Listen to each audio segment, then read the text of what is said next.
Chapter 5.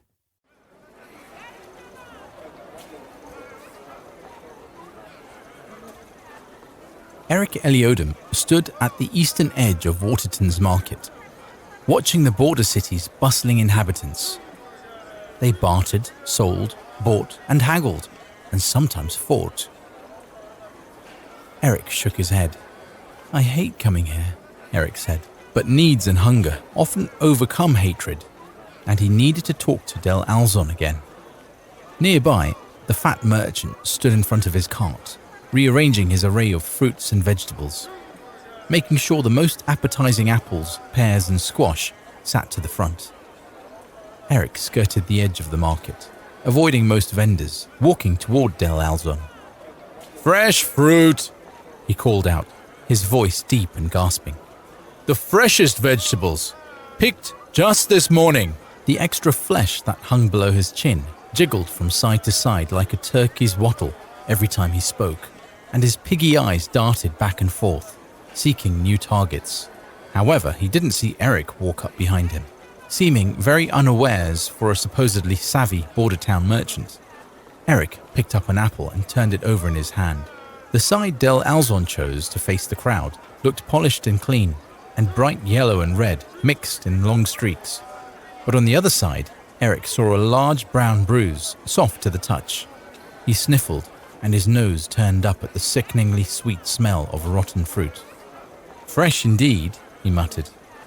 "What was that?" Del Alzon said, turning and wiping away the sweat that regularly collected on his great bald head. "Ah, young Eric, it is you." Eric held up the bruised side of the apple. "You call this fresh?" Del Alzon shrugged.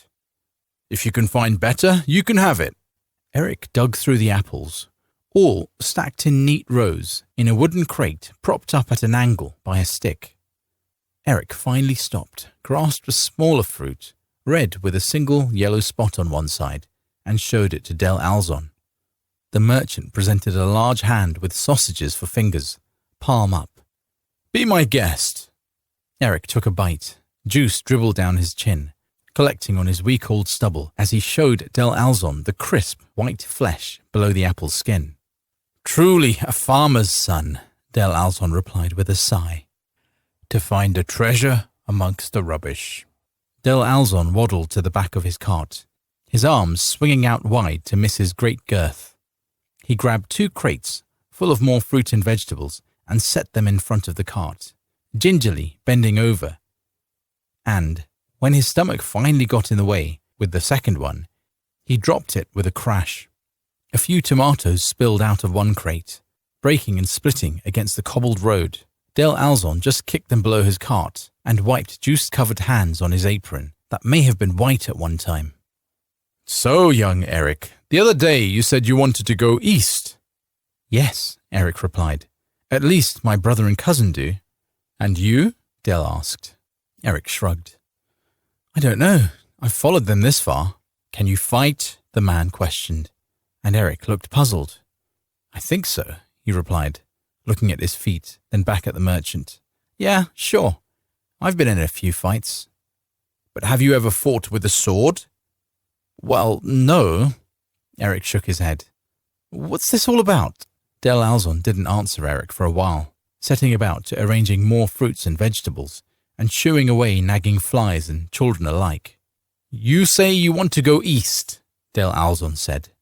"But what I've been wondering is why. Why would anyone want to go east? What are they willing to do to get to the east? Those are the questions I've been asking myself." He stopped and glared at Eric. They were the same height, or perhaps Eric was maybe even a little taller. But just then, Del Alzon seemed to tower over him. "You have the right build," Del Alzon said. "Your brother and cousin too, strong arms, strong legs, strong backs. But you've never really fought. You don't know how to use a sword. But what about us having the right build? Why would I need to be able to use a sword?" Eric asked. "I hear Golgolethal is hiring young men from all over Hathgolthan to fill its armies.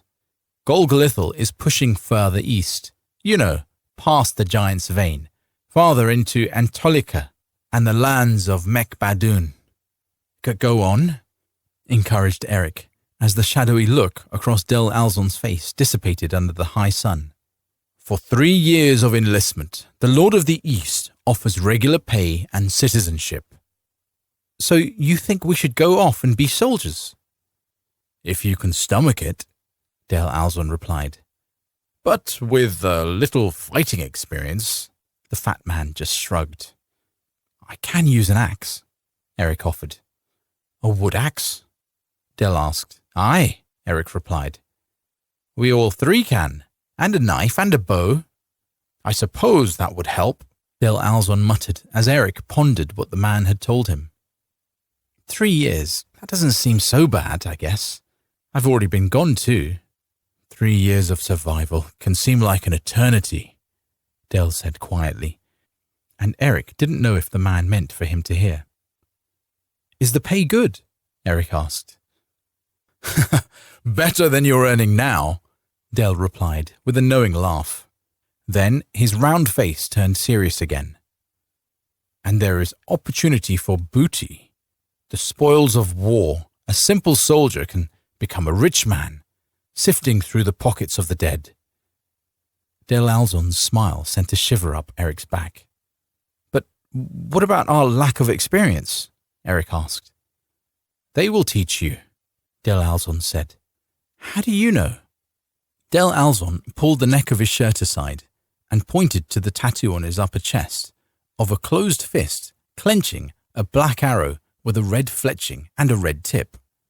The standard of the Lord of Golgolithal, he announced, somewhat proudly, and then pointed to a spot on the other side. A blue sun rising. This symbolizes that I have served in Golgolithal's campaigns across the Giant's Vein, he explained, and then, pushing his filthy shirt further to one side, bruised his hand over a series of scar lines on his shoulder, one on top of the other. Each one stands for 1 year of service. Eric counted 15 lines. The lands of Entolica are dangerous. The men of Mechbadoon, barbaric, Del Alzon explained. They are cannibals and necromancers and brutes. The Lord of the East may care little for the common soldiers in his army, but even they can be expensive. He is not known to simply throw away money, so he will ensure you are trained, at least enough to survive. Are you trying to test my nerves? Eric asked, shuddering a little, as he pondered the idea of cannibals and worshippers of the dead surrounding him on some distant field. No, was Del Alzon's simple answer. Just trying to be honest. What would you do? Del Alzon thought for a moment. I owe much of who I am today to the army of Golgolithal. Made a good deal of coin, met a good deal of women. That made Del Alzon smile. I would go and serve. Service always does a young man good, as long as he survives. So how would you recommend that we get east then? Eric asked. Finlow, Del Alzon replied. Ships leave twice a month from Finlow going east. I've heard of Finlow, Eric said. How do we get there? I hear there is a gypsy train heading that way. You should join that. Gypsies? Eric questioned. Aye, gypsies, Del Alzon said, nodding. Odd as they may be, it'll be a fair bit faster and safer travelling in a caravan. What might take you 2 or 3 weeks on foot will take you 1. Just watch your pockets and your backs. Eric looked at Del Alzon and then nodded. Do you see that man over there? Del Alzon pointed to a tall, dark-haired man, a giant almost, across the marketplace. Yes, said Eric nervously. That is Marcus, leader of the Iron Gypsies, and the caravan travelling to Finlow. There will be other young men like you, travellers going to Southland and miners going east to Agakona, a new mining camp just east of the Western Tor. You will want to talk to him. Bethel told me about that mining camp, Eric said. He thinks we should go there, try our hands at mining for a while.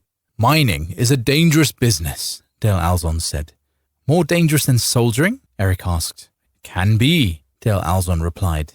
Takes a lot of skill to do what a miner does. I'd rather go off to some place and fight if you ask me. If it's between dying out in the open with a sword run through my belly, or deep down in the ground in the darkness under a pile of rocks, I choose the sword and the open sky. Eric nodded. Will Marcus give me a fair price? He'll give you a gypsy's price, Del Alzon replied. As I said, just watch your pockets. Thank you, Eric said. You've been a good friend in a strange place. Just watch yourself, Eric. The world can be a crazy place.